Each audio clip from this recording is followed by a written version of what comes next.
రంగారెడ్డి జిల్లా శంకర్పల్లి మండలం పొద్దుటూరులో ప్రపంచ స్థాయి ఎకో ఫ్రెండ్లీ ఎక్స్పీరియం పార్కును ముఖ్యమంత్రి రేవంత్ రెడ్డి ప్రముఖ నటుడు మెగాస్టార్ చిరంజీవి కలిసి ప్రారంభించారు. ఈ కార్యక్రమంలో చిరంజీవి ఆసక్తికర వ్యాఖ్యలు చేశారు. సీఎం రేవంత్ రెడ్డి చాలా బిజీగా ఉన్న ఈ పార్కు ఓపెనింగ్కు రావడం చాలా సంతోషమని కొనియాడారు. ఇలాంటి పార్కులను ముఖ్యమంత్రి రేవంత్ రెడ్డి ప్రోత్సాహం అందించడం చాలా అభినందనీయమని తెలిపారు. ఈ పార్కుల వల్ల ఎంతో మందికి ఉపాధి, టూరిజం పెరుగుతుందని చెప్పారు. ప్రభుత్వం సహకారం ఈ పార్కుకు మెండుగా ఉంటాయని ఆశాభావం వ్యక్తం చేశారు. ఎక్స్పీరియం పార్క్ అనేది బ్యూటిఫుల్ పీస్ ఆఫ్ ఆర్ట్ అని, ఈ పార్క్ అద్భుతమైన ల్యాండ్ మార్క్ అవుతుందన్నారు. తెలంగాణ రాష్ట్రానికి, హైదరాబాద్ నగరానికి వన్నీ తెచ్చే పార్క్ ఇదని చెప్పుకొచ్చారు.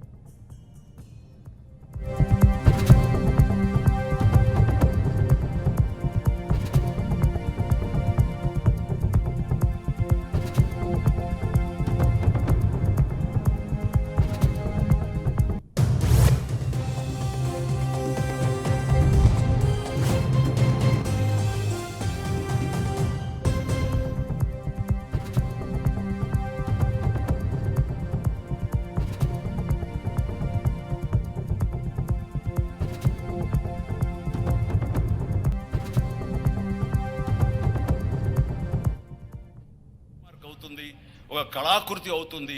అది రాష్ట్రానికి వన్నీ తీసుకొస్తుంది. హైదరాబాద్కి తలమానికంగా ఉంటుంది. ఒక హైదరాబాద్ ఒక ఇల్లు అనుకుంటే ఇంట్లో ఒక అద్భుతమైన పెయింటింగ్ పెట్టుకుంటే ఎంత బాగుంటుందో ఆ పెయింటింగ్ ఈ రోజున ఈ ఎక్స్పీరియం.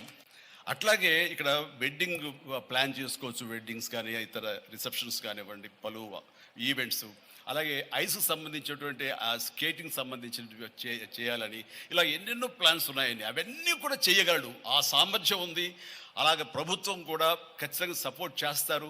అందుకు సమాయుత్తమై ఉన్నారు ఆయన. అందుకనే ఎంతో బిజీగా ఉన్నారు సీఎం గారి. వాళ్ళు చూస్తే కనుక మనుషులు ఇంటి చుట్టూ ఉన్నారు. అవన్నీ పక్కకు పెట్టి, ప్రోగ్రామ్స్ అన్ని పక్కకు పెట్టి నిన్నటిదాకా ఆయన ఎలక్షన్ క్యాంపెయిన్ ఎక్కడో చేసి వేరే రాష్ట్రాల్లో వచ్చి రామ్దేవ్ మీద ఈ ప్లేస్ మీద ఎంతో ప్రేమ లేకపోతే, ఇలాంటి దాన్ని మనం ఎంకరేజ్ చేయాలి అని ఆయన ఉద్దేశం లేకపోతే ఇంత ఓపికగా ఈ ఎండ్లో ఆయన వచ్చేవారు కాదు. ఫస్ట్ ఆఫ్ ఆల్ ఆయన ఇక్కడికి వచ్చి దీన్ని ఎంకరేజ్ చేస్తున్నందుకు వారికి మనస్ఫూర్తిగా అభినందనలు తెలియజేస్తున్నాను ముఖ్యమంత్రి గారికి. ఎందుకంటే అలాంటి వాళ్ళు అనుకుంటేనే, వాళ్ళ కళ్ళలో పడితేనే, వాళ్ళు ఇంప్రెస్ అయితేనే దీనివల్ల ఎంతోమందికి ఉపాధి కలుగుతుంది, ఇది ఎంతోమందికి కనువిందు కలుగుతుంది. మరి ఎంతోమంది ఈ ప్లేస్ని వాళ్ళ ఈవెంట్స్కి ఉపయోగించుకుంటారు. తద్వారా టూరిజం పెరుగుతున్న ఉద్దేశంతో కూడా మన జూపల్లి కృష్ణారావు గారు దీన్ని ఎంకరేజ్ చేయడం కోసం సమాయత్తమై ఉన్నారు. అలా ప్రభుత్వ సహకారాలు దీనికి మెండుగా ఉంటాయని ఆశాభావం వ్యక్తం చేస్తూ, మీరు ఏదైతే కనుక ఊహించారో రామ్దేవ్, అది త్వరలో ఖచ్చితంగా అవుతుంది. ఇవి అద్భుతమైనటువంటి ఒక ల్యాండ్ మార్క్ అవుతుంది, ఒక కళాకృతి అవుతుంది. అది రాష్ట్రానికి వన్నీ తీసుకొస్తుంది. హైదరాబాద్కి తలమానికంగా ఉంటుంది. ఒక హైదరాబాద్ ఒక ఇల్లు అనుకుంటే ఇంట్లో ఒక అద్భుతమైన పెయింటింగ్ పెట్టుకుంటే ఎంత బాగుంటుందో ఆ పెయింటింగ్ ఈ రోజున ఈ ఎక్స్పీరియం. అట్లాగే ఇక్కడ వెడ్డింగ్